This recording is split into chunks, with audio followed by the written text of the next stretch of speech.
என்னக்கா இது திடுத்துப்புன்னு ஊருக்கு போகணும்னு கிளம்பி நிக்கியல. ஒரு மாசம் இருக்கேன்னு தானே வந்தா, இப்ப என்ன 15 நாள்ல ஊருக்கு போறீங்க? பார்வதி, உங்க மாமனுக்கு நான் இங்க வந்தேன்னு அவருக்கு நல்ல மெத்தனம் ஆயிடுச்சு. ஆமா, உடம்பு பூரா சுகரை வச்சுக்கிட்டு ஜிலேபி அதிரசம்னு தின்னுட்டு அலையிறாரு. பத்தாவது குறைக்கு குலோப் ஜாமுன் வேற. இப்படியே விட்டுட்டு இருந்தேன்னு வையே, ஆளை கண்ட்ரோல் பண்ண முடியாது. என்னக்கா இது? இப்ப மருமவளையாவது இங்க விட்டுட்டு போயா? எனக்கும் ஆசைதான். விக்கியும் 2 நாள்ல ஊர்ல இருந்து வந்துடுறானாமா. அவனும் போன வேலை முடிஞ்சிட்டு ஊருக்கு வந்துடுறேங்க. அவன் வரும்போது இவன் அங்க இருந்தா தானே நல்லா இருக்கும். விட்டுட்டு போறேன் டீ. இனி எப்பயாவது வாய்ப்பு கிடைச்சுனா மாமாவையும் கூப்பிட்டுட்டு 3 பேரும் வாரோம். சரிக்கா. நீங்களும் போனதுக்கப்புறம் எனக்கு ஒரு மாதிரி எல்லாம் இருக்கும். அவரு தோட்டம்னு காலையில போனவர் ராத்திரி தான் வருவாரு. நான் தனியா தானே இருக்கணும். இப்ப வாட்டி எங்க கூட வா, வந்து ஒரு மாசம் அங்க இரு. வாரேக்கா வாரேன், ஏதாவது விசேஷத்துக்கு வாரேன். சரி டீ, அப்ப நாங்க கிளம்புறோம். குழந்தை வந்தா சொல்லிரு. சரிக்கா. பார்த்து போயிட்டு வாங்க. விக்கிய கேட்டதா சொல்லு. முடிஞ்சா விக்கியையும் மருமவளையும் ஒரு நாள் என் வீட்டுக்கு விருந்துக்கு அனுப்புக்க. சரி டி. அவன் வந்ததுக்கு அப்புறம் ஸ்ரீ விருந்துன்னு அனுப்பி வைக்கேன். சரிக்கா. சரி, போயிட்டு வரோன்னே, எதுவும் நினைக்காத. சரிக்கா, போயிட்டு வா. மருமவளை கிளம்புவோமா? சரிங்க தே. போயிட்டு வரேன் தே. உடம்ப பார்த்துடுங்க. சரிம்மா. சே, இந்த 15 நாளா வீடு நல்லா இருந்து நல்லா கலகலன்னு. இனி தனியாக தான் கிடக்கணும் போல. இப்போ பாரு, ஏதாவது பாட்டு படிச்சுட்டே இருப்பா, இல்லாட்டி ஏதாவது பேசிக்கிட்டே இருப்போம். மருமகளும் அப்பப்போ ஏதாவது சாப்பிட்றதுக்கு செஞ்சு தருவா. இனி ஒத்த கட்ட மாதிரி தானே கிடக்கணும். என்ன செய்ய, நம்ம தலையில் அப்படி எழுதிருக்கு ஒத்தையில கிடக்கணும்னு. கிடப்போம். சரண்யா, அம்மாடி சரண்யா. எங்க ரகு வீட்டுக்கு வந்துட்டானாமா? ஆமாங்க, இங்கதான் இருக்கான். ஏங்க, என்னாச்சு? கூப்பிடுமா, கொஞ்சம் பேசணும். ஏங்க, எதுவும் தப்பு பண்ணிட்டானா? நீ கூப்பிடுமா. ரகு, ஏயா ரகு, என்னாச்சுங்க? அவன் வரட்டும். அப்பா வாயா, உன்கிட்ட கொஞ்சம் பேசணும். இப்படி உட்காரியா? ஏங்க, என்னாச்சு? ஒன்னும் இல்லம்மா, தர்மலிங்கம் அவன் 2வது பொண்ணை நம்ம வீட்டுக்கு மருமகளா அனுப்பணும்னு கேட்டிருந்தான்ல, ஆமாங்க. அதை பத்தி தான் பேச போறேன், வேற ஒன்றும் இல்லை. ஏ ரகு, உனக்கு என் சின்ன வயசு ஃப்ரெண்டு தர்மலிங்கத்தை தெரியும்ல? ஆமாப்பா, எப்பயாவது பாப்பேன். அவனோட 2வது பொண்ணு நம்ம வீட்டுக்கு மருமகளா வரணும்னு ஆசைப்படுறான். என்னப்பா சொல்றீங்க? எனக்கு ஒண்ணுமே புரியலையே. புரியுற மாதிரி சொல்றேன்ப்பா. அவன் 2வது பொண்ணை உனக்கு கட்டி வைக்கணும்னு ஆசைப்படுறான். ஃபர்ஸ்ட் நம்ம ஆதியை தான் கேட்டாவ, ஆனா ஆதி தான் வேற ஒரு பொண்ணு லவ் பண்றானே, அதை சொன்னேன். அப்புறம் 2வது பையனுக்காவது என் பொண்ணு எடுத்துக்கன்னு கேட்டான். இதுக்கு முழுக்க முழுக்க காரணம் எங்களோட ஃப்ரெண்ட்ஷிப் வந்து விட்டு போயிடக்கூடாது, கடைசி வரைக்கும் இருக்கணும்னு அவன் ஆசைப்படுறான். சரிப்பா, அதெல்லாம் எதுக்கு என்கிட்ட சொல்லிட்டு இருக்கீங்க? இல்லப்பா, இன்னைக்கு காலையில நீ ஒரு பொண்ணுகிட்ட பேசிட்டு இருந்தாளா, அதான் அதை பார்க்கும்போது நீயும் உங்க அண்ணனை மாதிரி ஏதாவது ஒரு பொண்ணு லவ் பண்ணிருவியோன்னு பயமா தான் இருக்கு. முன்னாடியே சொல்லி வைக்கிறதுல ஒன்றும் தப்பு இல்லப்பா. நீ யாரையாவது லவ் பண்ணா இப்பவே சொல்லிரு, அவங்கிட்ட நான் வேண்டான்னு சொல்லிடுறேன். என்னப்பா இது, இதெல்லாம் போய் என்கிட்ட கேட்டுக்கிட்டு? இல்லப்பா, எனக்கு உங்க சந்தோஷம் தான் முக்கியம். மற்ற தாய் தப்ப மாதிரி இல்லை நாங்க சொல்ற பொண்ணை தான் கட்டணும் அப்படின்னு ஒன்னும் கட்டாயப்படுத்த மாட்டேன். உன் மனசுல யாராவது இருந்தா சொல்லிருப்பா. என் மனசுல அப்படி யாரும் இல்லப்பா. காலையில நீங்க பார்த்தது ஜஸ்ட் ஃப்ரெண்டு மட்டும்தான். நான் எப்பயும் உங்க விருப்பத்துக்கு மாறா எதுவும் செய்ய மாட்டேன்ப்பா. ஆதியும் அடிக்கடி இப்படிதான் சொல்லுவான். ஆனா வாழ்க்கைன்னு வரும்போது அது கொஞ்சம் வேற மாதிரி தான் மாறுது. இல்லப்பா, நீங்க என்னையும் முழுசா நம்பலாம். ஏங்க, அதான் நம்ம பையன் சொல்றான்ல, அப்புறம் அதுக்கு மேல என்ன வேணும்? அப்போ நான் தர்மலிங்கத்துக்கிட்ட சொல்லிடுறேன். ஐயா, எனக்கு சம்மதம்னு. ஏன் சம்மதத்தை விட எனக்கு உன் சம்மதம் தான்ப்பா முக்கியம். எனக்கும் சம்மதம் தான்ப்பா. உங்க இஷ்டப்படி தான்ப்பா என் கல்யாணம் நடக்கும். இது போதும்பா. ரொம்ப பெருமையா இருக்குப்பா உன்னை நினைச்சா. நான் இனி தர்மலிங்கத்துக்கிட்ட சந்தோஷமா சொல்லுவேன், உன் பொண்ணு என் வீட்டுக்கு மருமகளா வரலான்னு. சரண்யா, நான் போய் உடனே இந்த விஷயத்த தர்மலிங்கத்துக்கிட்ட சொல்றேம்மா. ஏங்க, இப்பவே சொல்லணும்னு அவசியமா?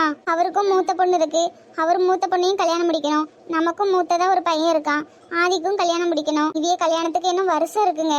இல்லம்மா, அவன் நான் எப்போ நல்ல செய்தி சொல்லுவேன்னு எதிர்பார்த்துட்டே இருப்பான். ஒரு வார்த்தை போய் சொல்லிட்டு வந்துடுறேன். சரிங்க, போயிட்டு வாங்க. ஐயா, உன் மனசை தொட்டு சொல்லு. என்னதுமா? உன் மனசுல வேற எந்த பிள்ளையும் இல்லையா? இல்லம்மா, நான் யாரையும் லவ் பண்ணல, நம்புங்க. போய் சொல்லாதியா, அப்பா மனசு கஷ்டப்படுங்கிறதுக்காக தானே போய் சொன்னா.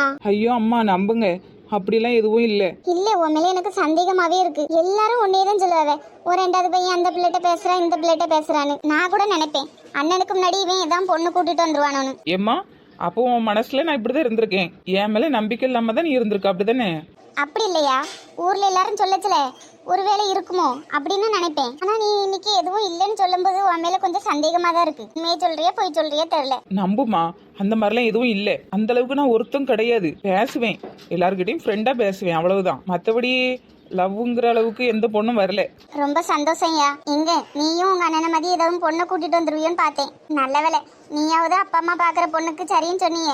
ஏதோ நீங்களா ஒண்ணு பார்த்து வச்சிருக்கிய, அதுவே போதும். ஐயோ, என் கண்ணுக்கு நீயும் உங்க அண்ணனும் இன்னும் குழந்தையாதான் தெரியுது.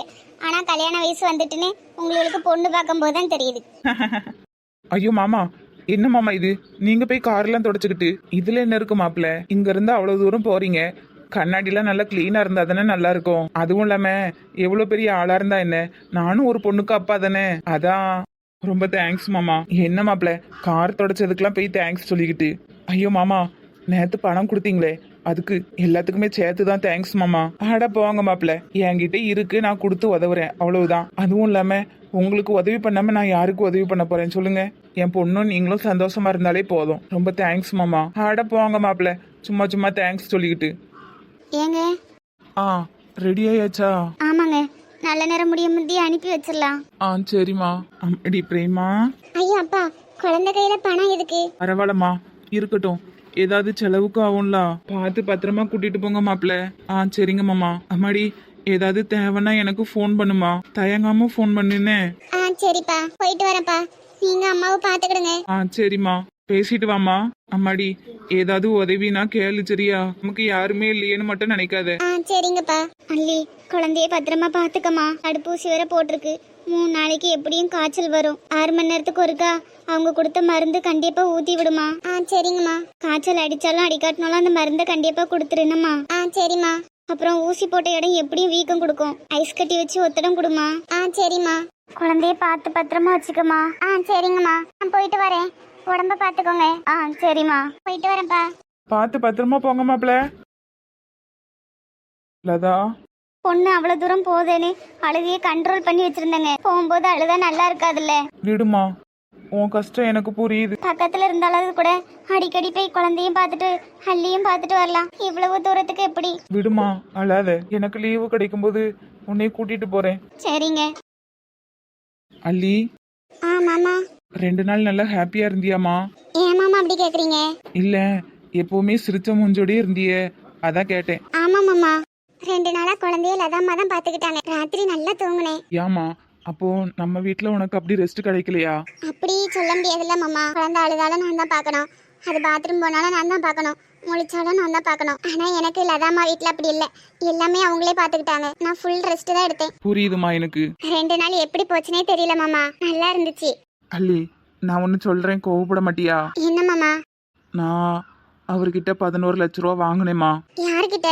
அதான் அப்பா கிட்ட. என்ன மாமா சொல்றீங்க? இது எப்ப நடந்து? நேத்து பேங்குக்கு போகணும்லம்மா, அப்பதான். மாமா, அவங்களே பாவம் பொண்ணு பறி கொடுத்துட்டு இருக்காங்க, அவங்க கிட்ட போய் பணம் வாங்கினது தப்புதாம்மா. ஆனா எனக்கு வேற வழி தெரியல. அப்பா வர்றதுக்குள்ள 11 லட்சத்தையும் திரும்ப வைக்கணுங்கிறதுக்காக அம்மா 2 பேரும் சேர்ந்து நகையெல்லாம் அடகு வச்சு அந்த பணத்தை வச்சுட்டாங்க. கொஞ்சம் கூட யோசிக்காம எனக்காக இவ்வளவு ஒரு பெரிய முடிவு எடுத்திருக்காங்க. ஆனா நான் அம்மாச்சி சொன்ன மாதிரி யாரையும் பத்தி யோசிக்காம சுயநலமா இருந்துட்டேனோன்னு தோணுது. ஐயோ மாமா, அப்படிலாம் இல்ல மாமா. இந்த பணத்தை கொண்டு போய் வேலையா அவங்க 2 பேர் நகையும் திரும்ப கொடுக்கணுமா? ஆனா மாமா. புரியுதுமா, எப்படியாவது ஒரு 3 மாசத்துக்குள்ள அப்பா கிட்ட வாங்கின பணத்தை கொடுத்துட்றேன். எனக்கே ஃபர்ஸ்ட் கேட்கறதுக்கு ஒரு மாதிரி தான் இருந்துச்சு, ஆனா என்னால முடியலமா. நான் பண்ண தப்புக்கு வீட்டுக்குள்ள சண்டை வரும்போது ரொம்ப கஷ்டமா இருக்கு, அதான் மனசை விட்டு கேட்டுட்டேன். பரவாயில்ல மாமா, அவங்க கிட்ட இருந்தா நமக்கு உதவி செய்யதான் செய்வாங்க. இப்ப கூட பாருங்க, பாப்பாக்கு கொடி கொலுசுன்னு எவ்வளவு செஞ்சிருக்காங்க. எனக்கு எங்க அப்பா அம்மா உயிரோட இருந்தா என்னெல்லாம் செய்வாங்களோ அதையெல்லாம் ஒரு குறை கூட வைக்காம எல்லாத்தையும் செஞ்சுட்டாங்க. ரொம்ப நல்லவங்க மாமா. ஆமாம்மா. என்ன, நல்லவங்கள தான் ஆண்டவன் சோதிப்பாங்கிறது கரெக்டா தான் இருக்கு. பாவம், அவங்க பொண்ணை இழந்துட்டு எவ்வளவு கஷ்டப்படுறாங்கன்னு ஒரு பொண்ணா என்னால உணர முடியுது மாமா. எனக்கும் புரியுதுமா. ஆனா இப்போ முழுக்க முழுக்க நம்ம குழந்தையே தான் அவங்க பொண்ணு திரும்ப வந்து பிறந்திருக்குன்னு நினைக்காங்க. அந்த நம்பிக்கையை உடைக்கிற மாதிரி நம்ம என்னைக்கும் நடந்துக்க கூடாது. ஆமா மாமா, நானும் அதை தான் நினைச்சேன். ஆனா மாமா, இதுல உங்களுக்கு எதுவும் கஷ்டம் இல்லையே? ஏமா அப்படி கேக்குற? இல்ல, அம்மாச்சி எப்ப பார்த்தாலும் இறந்தவா பேரு எதுக்கு வச்சு கூப்பிடுறீங்க, இறந்தவா எதுக்கு நம்ம வீட்ல வந்து பிறக்கணும், அப்படி இப்படின்ட்டு கஷ்டப்படுத்துற மாதிரியே பேசுறாங்க. விடுமா, அவங்க அந்த காலத்து ஆளு, அப்படிதான் இருப்பாங்க. இது எனக்கு ஒரு தங்கச்சி இருந்து அவ இறந்து போய் நமக்கு குழந்தை பிறந்திருந்தனா என் தங்கச்சி தான் வந்து பிறந்திருக்கான்னு சொல்லுவாங்க. ஏன்னா அது என் ரத்தம் பத்தியா, நீ எதுவும் கண்டுக்காதமா. ஆனா நம்ம 2 பேர் மட்டும் அவங்க நம்பிக்கையை உடைக்கிற மாதிரி நம்ம நடந்துக்க கூடாது. இது அவங்க பொண்ணுதான். ஆமா மாமா, அவங்க மட்டும் அன்னைக்கு என்னை காப்பாத்தலனா இன்னைக்கு நான் உயிரோடவே இருந்திருக்க முடியாது. அதுக்காகவாது நம்ம அவங்களுக்கு நன்றியோட நடந்துக்கிடணும். ஆமாம்மா, நீ எதுவும் வருத்தப்படாத சரியா? நான் அவிய கிட்ட பணம் வாங்கியிருக்கேன்னு நீ எதுவும் வருத்தப்படாத என்னம்மா. எப்படியாவது 3 மாசத்துல அவங்க கிட்ட வாங்கின பணத்தை திரும்ப கொடுத்துருவேன்னு. சரிங்க மாமா. ஆமா, நம்ம வீட்டுல குழந்தை அழுதுச்சுன்னா அம்மாங்க வந்து உனக்கு உதவி பண்றது இல்லையா? அத்தைங்க வருவாங்க மாமா, ஆனா அம்மாச்சி தான் அவ குழந்தைய அவ தான் பார்க்கணும், நீங்க போய் உங்க வேலையை பாருங்கன்னு தடுத்துருவாங்க. அம்மாச்சி எப்பயுமே அப்படிதான், அவங்கெல்லாம் வளர்த்து விட்டுட்டாங்கல்ல, அதனால அப்படிதான் பேசுவாங்க. எனக்கு எதுவும் கஷ்டம் இல்லை மாமா, பழகிருச்சு. இன்னும் வீட்டுக்கு போனால் என்னென்ன பிரச்சனைலாம் காத்திருக்கோ தெரியல. ஒரு நல்ல வாரம்ட்டு போனோம், இப்போ 2 நாள் ஆயிட்டு. அம்மாச்சி என்னெல்லாம் பண்ண போறாங்களோ தெரியல. ஆமா மாமா, எனக்கும் அதை நினைச்சாதான் பயமா இருக்கு. அம்மாச்சி ஏதாவது சொல்லிடுறாங்க, அப்புறம் அத்தை அம்மாச்சி கிட்ட கோவிச்சுக்கிறாங்க. இப்படியே தான் நடக்குது. இதுக்கு ஒரு முடிவே இருந்த மாதிரி தெரியல. பாப்போம்.